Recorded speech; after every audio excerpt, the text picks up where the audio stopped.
Maître vulgarisateur, il explique et communique l'inexplicable. Mario Dumont. De la musique aux oreilles. On entend quotidiennement, d'ailleurs c'est rendu sincèrement fatigant, je l'ai écrit dans le journal dans une chronique il y a quelques semaines, parler de fraude. Mais là, je dois dire j'en ai entendu parler d'une bonne, je voulais parler à la principale intéressée, mais une affaire assez invraisemblable. Et curieusement, la fraude étant un crime, celle qui a failli en être victime, c'est l'auteur de la série Indéfendable. Isabelle Chevrier, bonjour. Bonjour, Mario. Comment ça, par le commencement, votre téléphone sonne? Ah, mon téléphone sonne.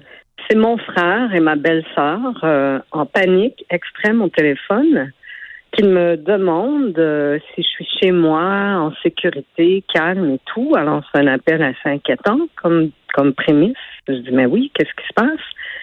Et là, on me dit, écoute, ta fille vient de nous appeler d'un poste de police. Elle a été arrêtée, elle était en état de panique, elle est détenue et elle va être accusée de conduite dangereuse. Elle a frappé un enfant avec sa voiture alors qu'elle était au cellulaire. Les accusations sont déjà portées et elle va comparaître devant un juge. Il l'amène sous peu au palais de justice. Donc là, le cœur de mère est fracturé.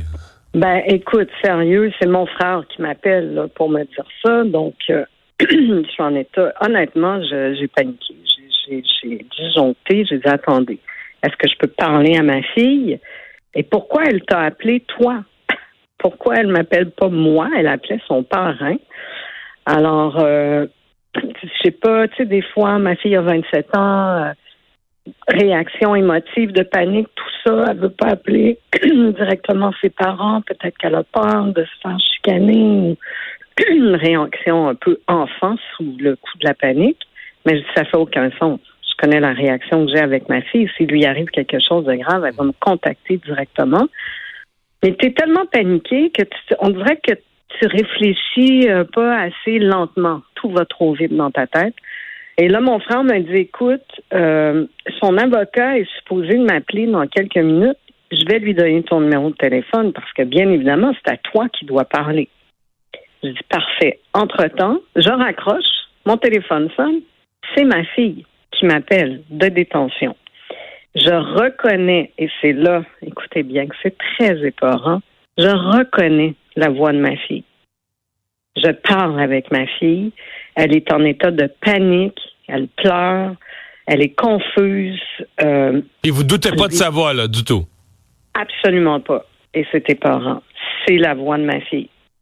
Et là, je lui pose des questions très précises, puisque étant l'autrice d'Indéfendable, je sais comment se déroule une arrestation. Et je connais le détail des moindres procédures qui vont suivre l'arrestation. Alors, je lui pose des questions très précises et étrangement, elle a aucune des réponses. Des questions pourtant très simples. Où es-tu présentement? Je ne le sais pas. Dans quel poste de police ils t'ont emmené? Je ne le sais pas. Où est arrivé l'accident exactement? Je ne le sais pas. Elle avait aucune réponse. Mais dans mon cœur de mère, j'entends la voix de ma fille, je le reconnais, je sens sa grande panique. Je sais que dans un état de panique extrême, on peut devenir très confus. On n'arrive plus à réfléchir. On le met souvent en scène dans Indéfendable lors d'arrestation, mais là, je le vis en direct. Et là, est-ce qu'elle vous demande de l'argent? Est-ce qu'elle vous demande de l'argent pour sa défense? Pas tout de suite, OK.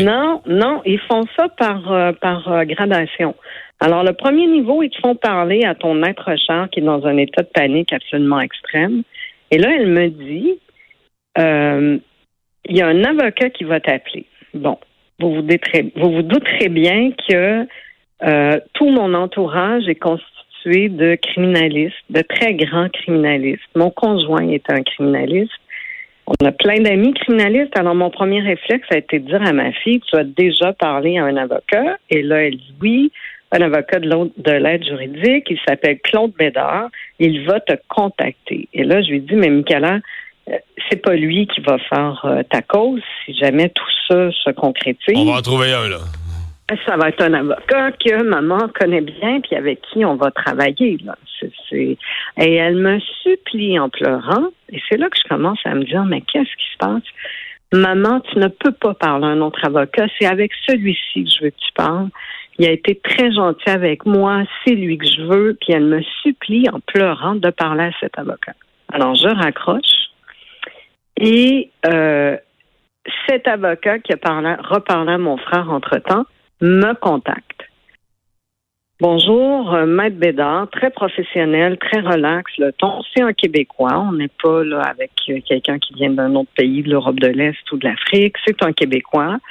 Et là, il me dit, qu'est-ce que votre fille vous a raconté? Je lui raconte les quelques détails que ma fille m'a donnés, mais je sais peu de choses. Alors là, il me dit, parfait, on va prendre notre temps. Moi, je vais vous raconter dans les faits. Et là, il m'assomme en partant en disant, mais c'est très grave. Il y a un enfant qui a été frappé par le véhicule de votre fille. Elle était dans une zone scolaire. Elle avait son cellulaire dans les mains. Et là, il retape sur le clou. Elle va comparaître devant un juge dans la prochaine heure. Il dit, attendez, là. D'abord, je veux savoir, elle est dans quel centre opérationnel où elle est détenue. Il y en a 4 à Montréal. Où est-elle? Je vais vous répondre à ça, madame, dans quelques instants. Parfait. Maintenant, comment peut-elle comparaître devant un juge dans l'heure après un accident? C'est impossible. C'est impossible. Si elle comparaît devant un juge, c'est demain, mais c'est pas dans une heure.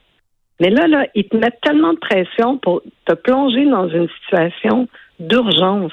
Sauf que lui ne sait pas à qui il parle. Il peut pas penser qu'il parle à une personne, à l'auteur d'Indéfendable, à une personne qui a une connaissance aussi pointue. Là, genre, c'est moins de 1% de la population qui a une connaissance aussi pointue des procédures. Moi, j'y pose des questions sur des procédures très précises. Alors, il y a seulement un policier ou un avocat en droit criminel ou un travailleur social ou un criminologue qui peut poser des questions comme ça, en général. Et il n'y a aucune des réponses. Et là, il commence à m'expliquer et il ne veut jamais répondre. Revenons sur les faits, je vais vous donner les détails des procédures. Là, il veut me plonger dans un état de panique tellement intense que quand il va me demander le 5 000 $ qu'il aura besoin pour la remise en liberté de ma fille, alors qu'elle est supposée de comparaître dans l'heure, je vais tellement être paniquée par l'histoire qu'il va m'avoir racontée que je vais lui transférer le 5 000 $. Lui, c'est le transfert qui est le moment clé qui l'intéresse. Là. Exact. Alors moi, puisqu'il ne voulait pas répondre à aucune procédure, j'avais déjà contacté mon collègue, Maître Leborgne, qui était en attente à l'autre bout du fil. Et là, je lui ai dit, écoutez, on va arrêter l'échange parce que, premièrement, c'est pas vous qui allez faire la course de ma fille si jamais elle est vraiment accusée d'un acte criminel. Ce sera un avocat que j'aurai choisi. Donc, et deuxièmement, il attend mon appel. Je lui ai demandé d'être sur la ligne pour que vous lui transférez l'information pour qu'il prenne la suite du dossier en charge. Donc là, à ce moment-là, il a bien compris qu'il faisait affaire avec quelqu'un qui connaissait le droit criminel puis les procédures et qu'en plus, ça n'allait pas être lui, l'avocat. Alors, quand j'ai dit ça, j'ai dit, gardez la ligne, je vais mettre Leborgne sur la ligne avec moi. Il a raccroché. Et là, quand il a raccroché, je me suis dit, bordel de merde, je viens probablement d'être victime d'une fraude.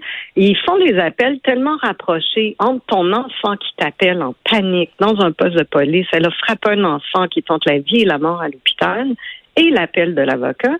Tu n'as même pas le temps de tenter de rejoindre ton enfant pour voir si c'est vrai. Et donc là, vous rejoignez votre fille? J'appelle ma fille et elle me répond « Allô, maman? » Ah, bordel.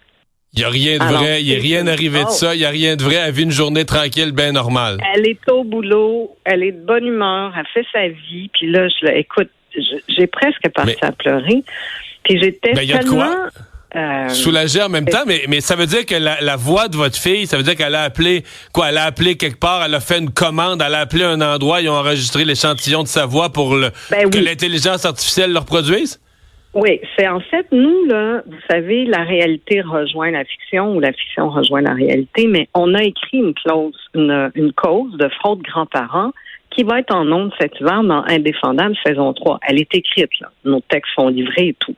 Quand on a écrit cette cause-là criminelle, on a fait des recherches auprès de la police de Montréal et tout ça pour savoir c'était quoi le modus operandi avec l'intelligence artificielle et la voix. OK? Et ce qu'ils nous ont expliqué, et c'est là que ça fait peur, c'est terrible, il faut mettre tout le monde en garde.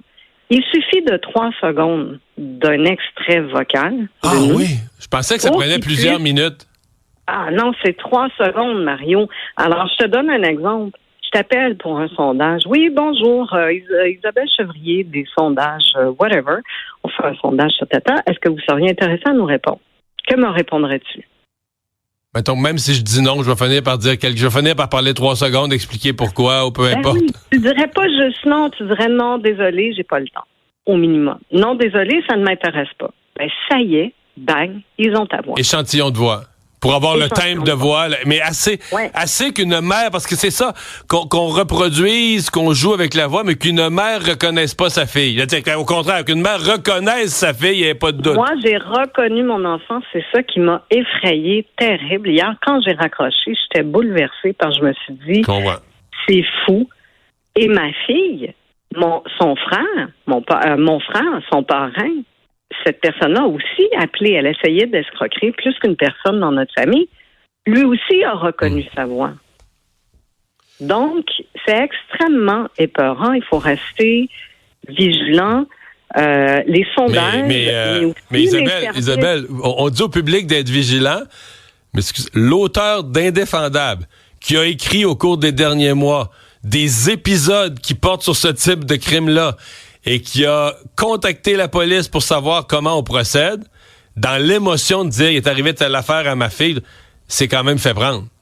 Ah ben oui, mais c'est pour ça que j'étais en panique hier, parce que je me disais, voyons donc, s'il y a quelqu'un qui est au courant de ces fraudes-là, le modus operandi, comment ça fonctionne, et là, c'est l'analyse, en fait, de l'efficacité redoutable de la voix de l'intelligence artificielle, de ton enfant que tu reconnais, la situation qui est extrêmement grave, et les coups de fil qui s'enchaînent, qui ne te laissent pas le temps de te poser, de prendre un pas de recul puis de dire un instant. Fait que moi, ce que j'aurais à dire aux gens, c'est poser des questions. Poser des questions. Mais aussi, ils n'auront pas les réponses. Mais aussi demander un numéro puis rappeler. T'sais, une des clés, là, tout ce qui vous apparaît étonnant, bizarre, même si ça joue sur votre émotion, mettez fin à ça. Demandez un numéro de téléphone où vous allez rappeler.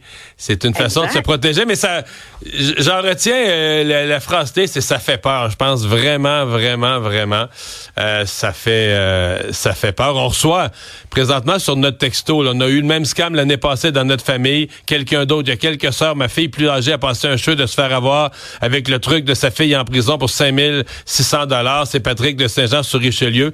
Ça rentre là, tu sais, des gens qui ont vécu la même chose. Et il y en a beaucoup qui visent évidemment des grands-parents. Là. On vise des personnes plus âgées, peut-être moins méfiantes. Puis ouais, c'est ça. Exactement. Vous savez, la police nous a donné un truc, puis je pense que moi, je vais le faire avec mes filleuls, mes nièces, mes enfants. S'il arrive une situation d'urgence et que tu dois m'appeler d'un poste de police, OK? On se crée un code. Un mot bizarre. Ouais. Alors, c'est quoi notre code secret? C'est bazooka, c'est balloon, pépin, un nom complètement abstrait, ridicule. Si c'est pas dit. Et si tu n'es pas capable de me répondre quel est notre code secret et que l'enfant n'est pas capable de dire pépin ou balloon, ben tu raccroches parce que ça veut dire qu'ils ont pris la voix de ton enfant, reproduit par l'IA et que c'est un scam. Alors, je pense qu'on va être rendu à faire ça. Ouais. Moi, je vais le faire. J'ai appelé maman. J'ai dit, là, tu vas appeler tous tes petits-enfants. Puis tu vas leur demander, tu vas te faire un code avec eux. Il faut essayer parce que je vous le dis, là, je te jure, Mario, jamais j'aurais pensé me faire prendre dans un truc pareil. Jamais. Isabelle Chevrier, merci. Merci d'avoir partagé ça avec nous. Je pense que c'est très, très utile pour beaucoup de gens, pour nous sensibiliser. Merci.